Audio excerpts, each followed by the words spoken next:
Hola, ¿cómo están? En esta oportunidad realizaremos la inversión de giro de un motor haciendo el uso de compuertas lógicas. Apoya a nuestro canal suscribiéndote. Como se les mencionaba, vamos a hacer la inversión de giro de un motor eléctrico haciendo el uso de compuertas lógicas. Los elementos que vamos a necesitar son los magnetotérmicos para la parte de fuerza y para la parte de mando. De igual forma, no podemos olvidarnos del contactor, que es un elemento muy esencial en toda instalación de motor eléctrico. Otro elemento que siempre irá acompañado a un motor eléctrico será el relé térmico, y otro elemento que igual tiene que ir con este tipo de instalaciones son los pulsadores o las botoneras. Al tratarse de compuertas lógicas, ustedes pueden optar por este tipo de pulsadores, un elemento que nos va a permitir enlazar lo que es la parte de control, que está con corriente continua, y la parte de fuerza que tenemos con corriente alterna será el relé de estado sólido, un SSR. Ustedes pueden notar acá las especificaciones. La entrada parte desde los 4 hasta los 32 voltios, y en otras ocasiones tenemos incluso desde los 3 voltios. Ustedes pueden notar que en la salida tenemos corrientes de 50 amperios y una tensión aproximada de 400 voltios. En otras ocasiones tenemos tensiones de 380. Para hacer una inversión de giros, recordemos que debemos invertir la secuencia de fases. Esta es una secuencia de fases la cual debemos de invertirlo de esta manera.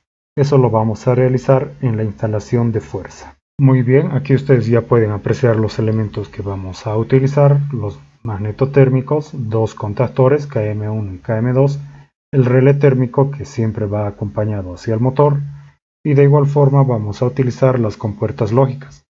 Estas son compuertas lógicas básicas, que sería AND y OR, y también utilizaremos un negador. Estas compuertas ustedes pueden escoger de la familia TTL o CMOS. En el caso de que estén trabajando con las compuertas de la familia TTL, necesitaremos una alimentación de corriente continua que esté por los 5 voltios. En esta parte vamos a empezar con la instalación de fuerza. La instalación de fuerza no varía, sigue siendo la misma que hemos realizado anteriormente cuando nuestro control era a través de contactos. En esta parte vamos poniendo esto de esta manera. A KM2 vamos a alimentarlo por 1, 3 y 5, de igual forma que hemos alimentado el contactor KM1. En esta parte ustedes están viendo que no estoy variando nada ni la secuencia de fases. En esta parte, a la salida, es donde vamos a cambiar la secuencia de fases. La primera fase se mantiene y las otras dos son las que vamos a invertir.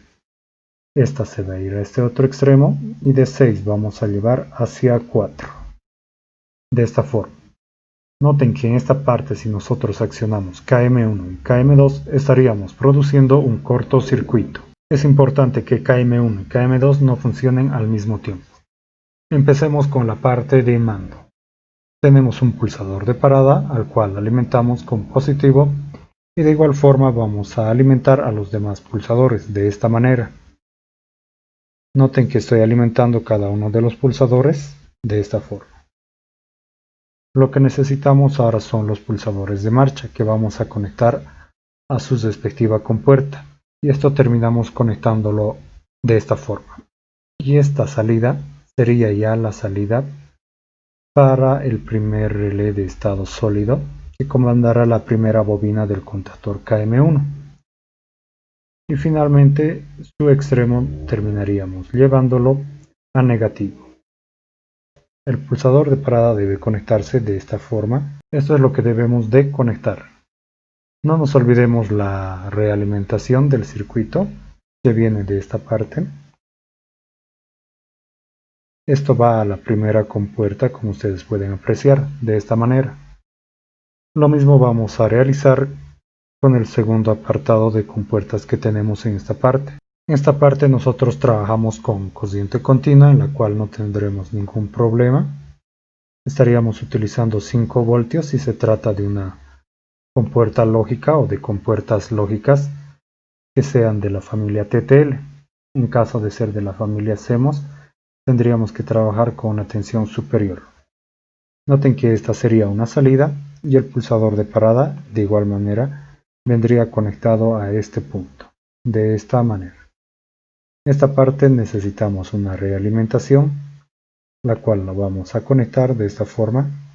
Esto es algo equivalente a lo que hacíamos con el enclavamiento de los contactores. Aquí tenemos los negadores, de los cuales vamos a usarlos como medida de protección. La salida de este negador tendrá que ir a la compuerta superior de esta forma, esto para evitar cortocircuitos, y la salida del otro negador a esta otra compuerta. Ustedes están apreciando un pequeño error que noté. Aquí está. Esto tiene que entrar a esta compuerta de esa manera. Muy bien, me estaba adelantando. Bueno, aquí ya tenemos la instalación de todo lo que sería nuestra parte de control o la parte de mando. Esto lo vamos a complementar con una protección que sería el magneto térmico, posteriormente el contacto 95 y 96 del relé térmico. Esto es muy importante para mencionar las fallas que se tengan.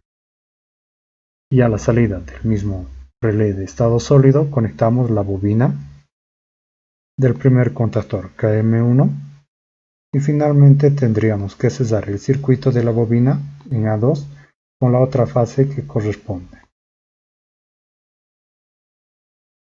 Cesamos el circuito de esta manera y de igual forma vamos a alimentar al segundo relé de estado sólido de esta manera, el cual a su salida tendrá la bobina del contactor KM2 y finalmente cesamos el circuito. Revisemos si no se nos ha olvidado algún otro elemento conectar. Al parecer no. Bueno, en esta parte tenemos el relé de el contacto del relé térmico, el cual podríamos usar una lámpara de señalización para emergencia.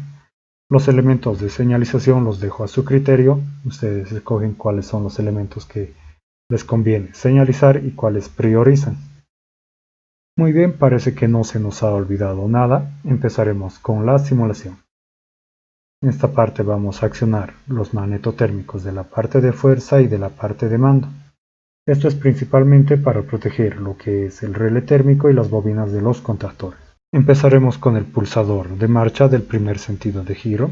De esta forma, noten que tenemos un sentido de giro antihorario y está trabajando el primer relé de estado sólido.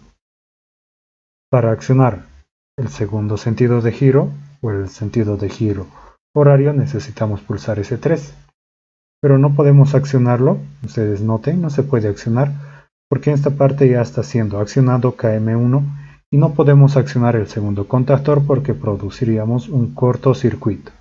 Necesariamente tenemos que detener el motor y recién podemos accionar el sentido de giro horario. En esta parte se acciona KM2, que acciona al motor y tiene un sentido de giro horario. En esta parte se nos olvidaba lo que es la protección del motor, que es una conexión que se los dejo a ustedes. Es muy importante conectar la protección del motor, es una recomendación que les doy. Noten que si en esta oportunidad quiero el otro sentido de giro, no nos permite, porque está girando en un sentido y eso produciría cortocircuito. Necesariamente hay que detener el motor y accionar nuevamente. Noten que en esta parte estamos usando compuertas lógicas, lo que es electrónica. Estamos usando corriente continua para comandar elementos de potencia como serían los motores eléctricos trifásicos. En esta parte ustedes pueden tener una diferente alimentación que puede ser entre línea y neutro. La bobina del contactor no siempre corresponde a la tensión de los contactores. Los contactores pueden trabajar hasta 400 voltios y más tal vez. Y las bobinas de los contactores en ocasiones trabajan con tensiones o corrientes continuas de 24 voltios, por lo que la alimentación, la bobina del contactor, es muy independiente de la alimentación que se da a la carga a través del contactor. En esta parte estoy asumiendo que mis bobinas son de corriente alterna de 220 voltios y que estoy alimentando un motor de 220 voltios. Si te agradó el video, dale like, comparte y algo muy importante, suscríbete.